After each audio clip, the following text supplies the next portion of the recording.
I've always held a sweet spot for the summertime, that break in the year when life feels as ripe and rich as a freshly picked peach. I suppose that's what attracted me to work at Pine Springs Summer Camp, cocooned in the remote, shadow-cloaked valleys of the Appalachian Mountains.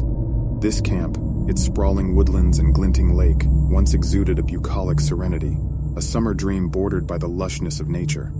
That is, until the terror came creeping in, its unrelenting grasp replacing sun-soaked days with a nightmare that still sends icy shivers down my spine. The first stroke of darkness fell during the third week of July. That was when the placid lake turned pitch black overnight. It looked like an inkwell had tipped over, saturating the lake with its blackness until the sunlight no longer dappled the water surface but was swallowed whole. We attributed this strange phenomenon to a severe case of algal bloom, even though I couldn't shake the uncanny feeling that something far more sinister was at play. Then came the whispers.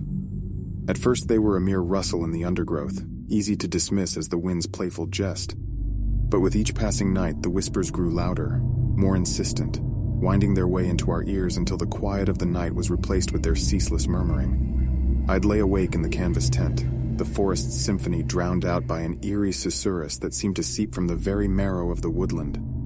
The shadow came next. A distant silhouette against the sunsets, it was more of a void than a figure.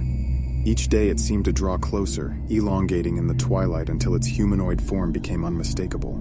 There was an abnormality to it, an ominous wrongness that stood out against the soft hues of the summer evenings. It brought a primal sense of fear in my gut, an instinctual dread I couldn't shake. And then Amelia went missing. A tender sprite with a crown of golden curls, she was the darling of the camp. One evening she was there, roasting marshmallows over the campfire, her laughter ringing out like tinkling bells. And then she wasn't. No trace of her was to be found. No footprints leading into the forest, no note under her pillow. It was as if she had been snuffed out of existence, leaving behind a chill that no campfire could ward off. The camp spiraled into chaos. We combed the woods, shouting her name into the uncaring wilderness, the echoes bouncing back to us like cruel jests. Parents were called, authorities notified, but the search parties only ever found more questions, never answers. Fear hung in the air, a cold fog that clung to our skins and made a mockery of the warm summer days. In the heart of this terror, drawn by a curiosity as morbid as it was magnetic, I found myself standing on the edge of the darkened lake one dusk. The figure, a blot against the golden hour sky, stood on the other side of the water, watching. The whispers turned into a chilling lullaby, eerie and captivating in its harmony. Come, come, child of mine, into the water where darkness dines. Dance, dance under the moon, with me in an eternal monsoon. The ethereal voice gripped me in a paralyzing trance. I could feel the figure's gaze, a tangible darkness that set my heart thundering against my ribs. I fled, stumbling back towards the safety of the campfire's glow, the haunting lullaby echoing in my ears. When dawn broke, the figure was nowhere to be seen, and the lake had regained its clarity, glinting innocently under the morning sun. But the whispers were not silenced. They wound through the camp, a ghastly requiem of the summer we once knew. Pine Springs was no longer a haven. It had become a chilling testament to the unknown terrors that lurked in the wilds.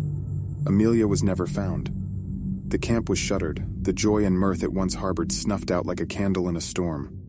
The haunting summer memories lie buried under layers of dread, peeking out when the warmth of June returns, reminding me of the whispers, the figure, the darkness of the lake, and the sweet, lost Amelia.